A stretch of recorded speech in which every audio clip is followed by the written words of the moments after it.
सवारी आगे नहीं बढ़ती, आगे बढ़ने से इनकार करती है।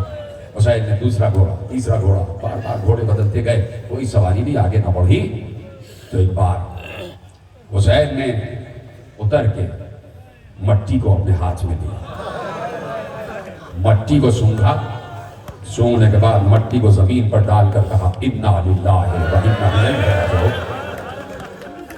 अभी ये कहा ही था कि जिब्राइल नाज़िल हुए और कहा ऐ रसूल अल्लाह के बेटे, अल्लाह ने आपको तोहफा दुरूद व सलाम भेजा है और अल्लाह ये कह रहा है कि हुसैन से कह दो कि हुसैन वादा गाह आ गई, जिस जगह का वादा था वो जगह आ गई। हुसैन ने सर झुका के कहा जिब्राइल जाओ अल्लाह को मेरी तरफ से सलाम पेश करो और अल्लाह से मेरी तरफ से अदब से कहना कि हुसैन को याद है कि यही वादा गाह है, लेकिन अल्लाह से कह देना कि या अल्लाह वादा 10 मुहर्रम का था, हुसैन 8 दिन पहले आ चुका है, हुसैन 8 दिन पहले आ चुका है। हुसैन करबला की जमीन में दाखिल हो गए, 8 दिन पहले आ चुके। कहा अब्बास यही हमारे रहने की जगह है, यही हमें क़यामत तक रहना है, यही हमारे खैमे लगा दो, यही हमारे खैमे लगाए जाएंगे और यही हमारे मरकद भी बनेंगे, यही हमारी तुरबतें भी बनेंगी। हुसैन के घोड़े बिठा दिए गए, ऊंट बिठा दिए गए। कहा भैया अब्बास आप बताइए कहां पर खैमा लगाया जाए, कहां पर खैमागाह बनाया जाए। हजरत अब्बास ने एक बार पूरी जमीन का मुशाहिदा किया।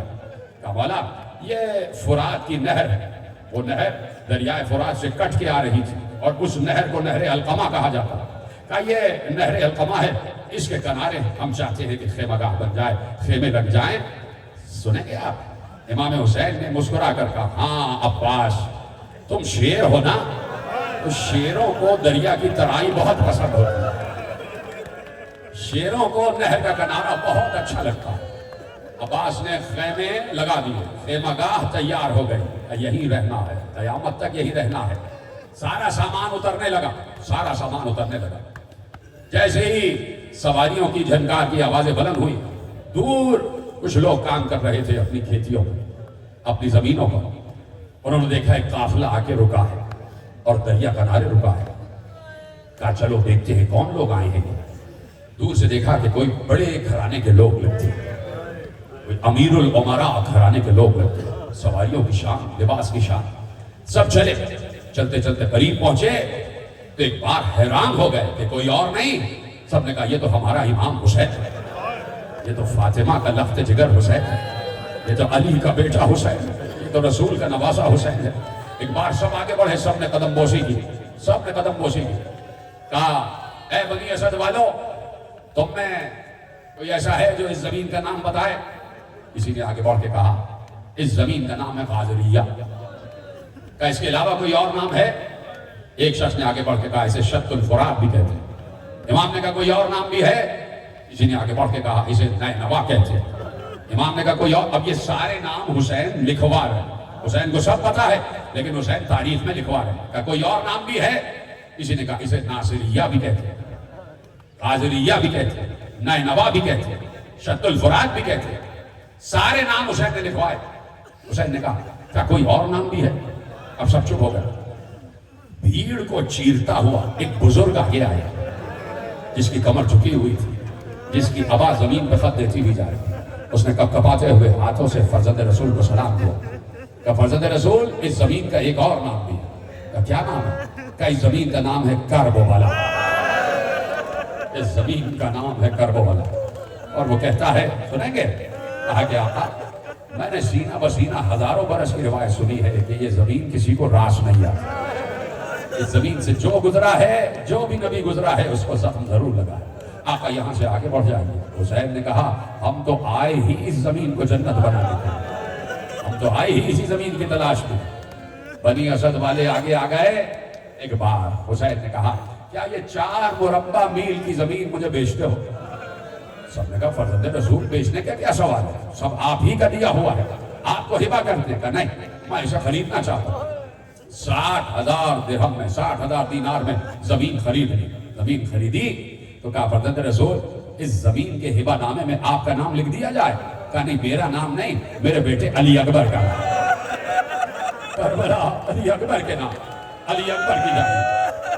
اور ہبہ نامہ علی اکبر کے نام جب تحریر ہو گیا تو حسین نے وہ ہبہ نامہ واپس کیا بنی اسد کو، کہا بس یہ زمین تم ہی رکھو، لیکن شرط صرف ایک ہے، شرط صرف ایک ہے، وہ شرط یہ ہے، سنو گے؟ آپ کی آوازیں بلند ہو رہی تو بلند ہوتی رہے آوازیں، آخری جملہ کہنے جا رہا ہوں، کل سے تفصیلی مسائل پڑھوں گا، آپ کی آوازیں بلند ہو جائیں۔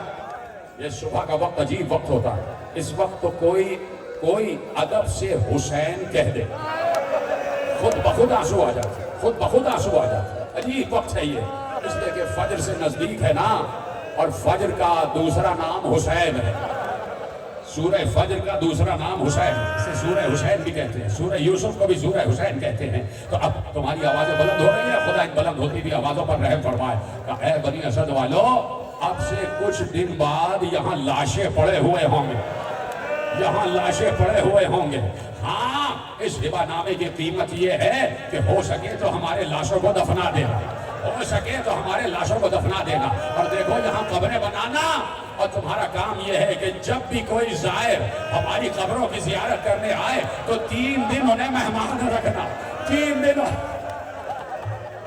کتنا قریب ہے حسین، اپنے زائروں کا کتنا خیال ہے، کہا 3 دن انہیں مہمان رکھنا، انہیں کھانا کھلانا، انہیں پانی پلانا۔ بنی اسد کے جوانوں نے سر جھکا دیے، مولا جیسا آپ کہہ رہے ہیں ویسا ہی ہوگا۔ ایک بار حسین مڑے اور مڑنے کے بعد دائیں طرف دیکھا، وہاں بنی اسد کی خواتین ایک ساتھ کھڑی تھی، 2 جملے آخری۔ ایک بار خواتین کی طرف مخاطب ہو کے کہا، اے بنی اسد کی خواتین، اگر کسی وجہ سے تمہارے مرد ڈر جائیں اور وہ یہاں نہ آ سکے تو تم آنا اور کھیتی کرنے کے بہانے ہماری قبریں بنا دینا، ہماری قبریں بنا دینا۔ وہ عورتیں گریہ کرنے لگی۔ اب حسین مڑے کہ جہاں چھوٹے چھوٹے بچے کھڑے ہوئے تھے، ماتم کرو ماتم، جہاں چھوٹے چھوٹے بچے کھڑے ہوئے تھے، حسین بیٹھ گئے، بچوں کا ہاتھ چوم چوم کر کہہ رہے تھے، اے بنی اسد کے بچوں، اگر تمہارے بڑے ڈر جائیں اور وہ نہ آئیں تو تم ہی کھیلتے ہوئے آنا اور ایک ایک مٹھی خاک ہمارے تربتوں پہ ڈال دینا۔ ارے میں کہوں گا حسین، سب کو وصیت کر دی، ارے زینب بھی سن رہی ہے، سکینہ بھی سن رہی ہے۔